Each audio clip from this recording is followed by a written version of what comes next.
Bonjour, je m'appelle Florence Balestrino et je suis édu-kinésiologue.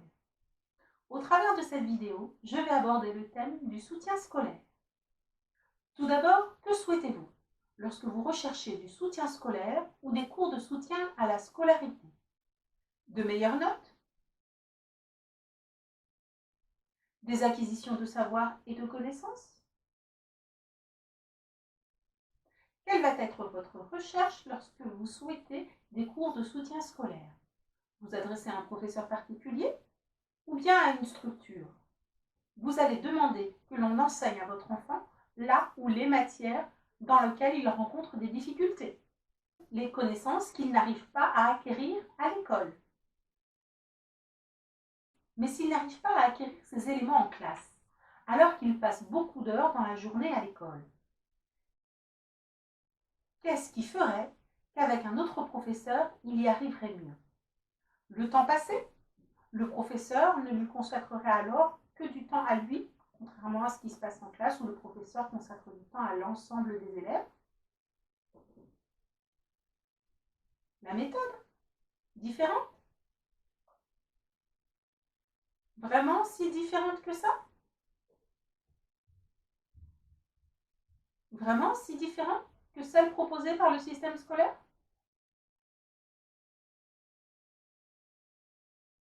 Maintenant, je vais vous proposer d'observer tout cela sous un autre angle.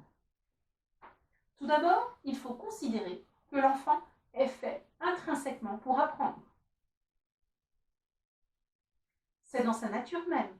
Il a comme objectif de croître et de grandir, donc d'évoluer. Pour ce faire, il doit donc apprendre. S'il n'y arrive pas, c'est peut-être parce que ce qu'on lui propose ne l'intéresse pas.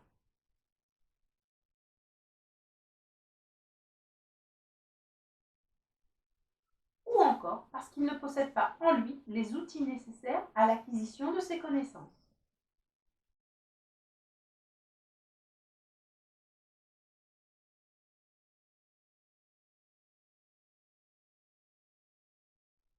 Ou s'il les possède, ils sont rangés de façon si désordonnée en lui qu'il n'arrive pas à les solliciter.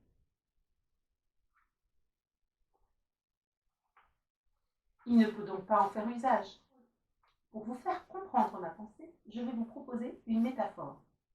C'est-à-dire que je vais imaginer mes propos. Imaginez que vous avez un véhicule, une voiture par exemple. Vous souhaitez parcourir un certain trajet avec ce véhicule.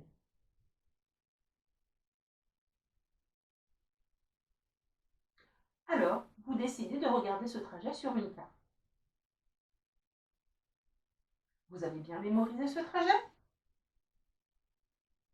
et vous démarrez votre véhicule.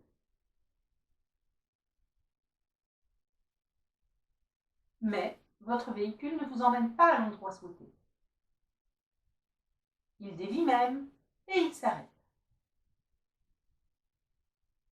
Et si ce véhicule, c'était votre corps, ou plus exactement, celui de votre enfant? Avez-vous pensé à vérifier la pression des pneus avant de démarrer? À vérifier si les axes mécaniques étaient correctement équilibrés? Si les boulons étaient bien serrés? Les ampoules des phares sont-elles bonnes et sont-elles bien réglées?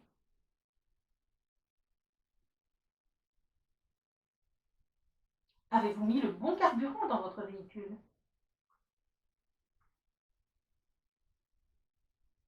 Les essuie-glaces sont-ils bien vissés? Le volant? Les freins sont-ils bien réglés? L'accélérateur également. Tout cela vous permettrait de faire évoluer votre véhicule correctement, en fonction des éléments rencontrés. Ralentir, accélérer, éviter les obstacles. Il ne sert à rien de continuer à avancer si votre véhicule est mal réglé, non? Et si vous risquez même de l'endommager. J'ai encore une autre question à vous poser. Que feriez-vous avec un véhicule si l'ordinateur de bord vous indiquait que tous les capteurs sont au rouge ou qu'un capteur est au rouge? Ces capteurs, situés à l'extérieur du véhicule, sont garants de son bon fonctionnement et de son intégrité. Continueriez-vous à rouler jusqu'à user ce véhicule et jusqu'à l'abîmer? Ou écouteriez-vous ces capteurs? Vous décideriez alors peut-être de vous rendre chez un garagiste pour qu'il vérifie ce qui ne fonctionne pas sur votre véhicule et qu'il le remette en bon état. En cas de surchauffe du moteur ou d'usure excessive de certains éléments du véhicule, cela nécessite une mobilisation d'énergie importante. L'ordinateur de bord a ses fonctions qui se voient détournées des éléments de base de l'apprentissage. Ils ne sont plus disponibles. Ils sont occupés à autre chose. De ce fait, l'enfant ne peut plus apprendre. Alors, pourquoi vouloir faire du soutien scolaire avec un véhicule, le corps de l'enfant, alors que ce même véhicule vous a montré qu'il avait des difficultés et qu'il n'arrivait pas à avancer correctement? Pourquoi ne pas se préoccuper d'abord d'effectuer l'ensemble des réglages nécessaires à ce véhicule, c'est-à-dire au corps de votre enfant? Comment? Grâce à l'édukinésiologie. En lui demandant de faire ce qu'il a toujours fait depuis sa naissance, bouger, de façon adaptée, en réglant les mouvements à ce qu'il est, à sa personnalité et à ce qu'il est capable de faire, de façon à les faire évoluer positivement et lui permettre ainsi de progresser. Là encore, l'édukinésiologie vous offre des outils et des méthodes facilement accessibles. Une fois que les éléments propres à l'individu, c'est-à-dire l'enfant, sont correctement réglés, il faut savoir où ce véhicule peut circuler, ou vous décidez de le faire circuler, pour ne pas l'endommager, bien sûr. On ne roule pas sur des clous, on les évite.